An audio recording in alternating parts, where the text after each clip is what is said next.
हमारा जो शरीर है, ये इसकी बात कह रहे हैं कि यह तन विष की बेलड़ी, यानी इस शरीर को ऐसे समझें कि कितने भी आप जतन कर लें, कितना भी इसको नहला लें, धुला लें, खूब सफाई कर लें, खूब क्रीम पाउडर सब लगा लें, लेकिन उसके बावजूद भी ये शरीर मैला है तो मैला ही रहेगा।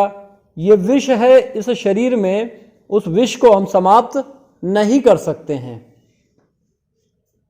इसी पे संत जनों ने कहा है, विकार हमारे भीतर जब तक ये शरीर है, ये तन है, विकार इसमें रहेंगे ही रहेंगे। लेकिन फिर आगे क्या कह रहे हैं, यह तन विष की बेलड़ी, गुरु अमृत की खान। लेकिन गुरु अमृत की खान, गुरु कौन है? फिर क्या कहते हैं, शीश दिए यदि गुरु मिले तो भी सस्ता जान। शीश दिए यदि गुरु मिले तो भी सस्ता जान।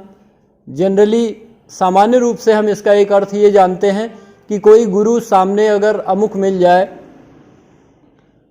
तो कहा जा रहा है कि शीश काट के भी अगर ऐसा व्यक्ति मिले उसे हम व्यक्ति विशेष या गुरु कहते हैं। लेकिन यहाँ बड़ी गहराई की बात कबीरदास जी कह रहे हैं, बहुत गहराई की बात, वहाँ पे हमको जाना पड़ेगा तो इसका असली अर्थ और असली मर्म समझ में आएगा कि यह तन विष की बेलड़ी, गुरु अमृत की खान, शीश दिए। शीश का अर्थ क्या हुआ?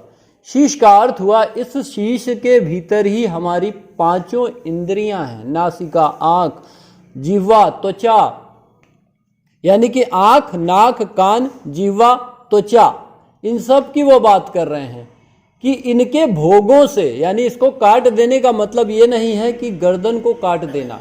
उनका, कबीरदास जी का सीधा अर्थ ये है, शीश दिए यदि गुरु मिले, क्योंकि ये पांचों इंद्रियां जब हम समर्पित कर देंगे, और समर्पित कर पाएंगे तब जब हम इसके मोह जाल से बाहर निकल पाएंगे।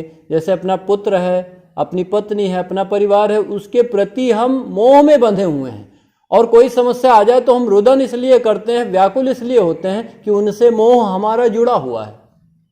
उसी प्रकार हमारी इंद्रियों से हमारा प्रेम बड़ा अगाध हो चुका है। तो फिर क्या कहते हैं, यहीं पे कह रहे हैं कि शीश दिए यदि गुरु मिले। यदि ये शीश देकर, अर्थात ये पांच इंद्रिय देकर भी वो परम पिता परमेश्वर मिलता है तो सस्ता जानिए।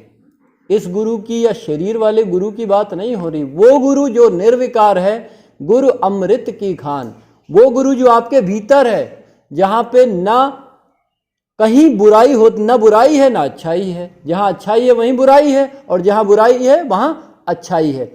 जब वहां उस झरोखे में, उस भीतर आप जाके देखेंगे तो आप पाएंगे मैं तो बड़ा निर्मल हूं, मैं तो बड़ी निर्मल हूं।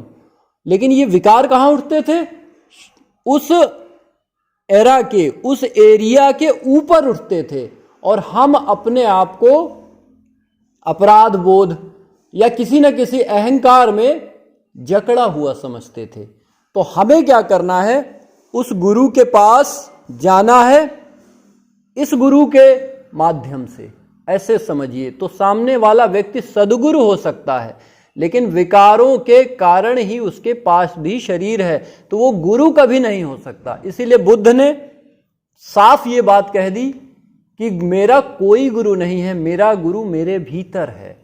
तो बाहर के गुरुओं की उन्होंने अवमानना नहीं की, उन्होंने स्पष्ट ये बता दिया कि वो माध्यम मात्र थे। केवल उस प्रकार, जिस प्रकार सुई से कांटे को निकाला और फिर सुई रख दी, तो सुई का अपमान नहीं, मेरा कांटा निकल गया, सुई का काम खत्म हो गया। उसी प्रकार गुरु ने, सदगुरु जो बाहर शरीर रूपी बैठा हुआ है, वो आपके भीतर वाले गुरु तक पहुंचाने तक का सिर्फ आपका साथी है। उसके बाद उसका सम्मान करिए, लेकिन उसकी पूजा में मत फंस जाइए, क्योंकि वो भी विकारों का ही पुतला है, न जाने कब बदल जाए।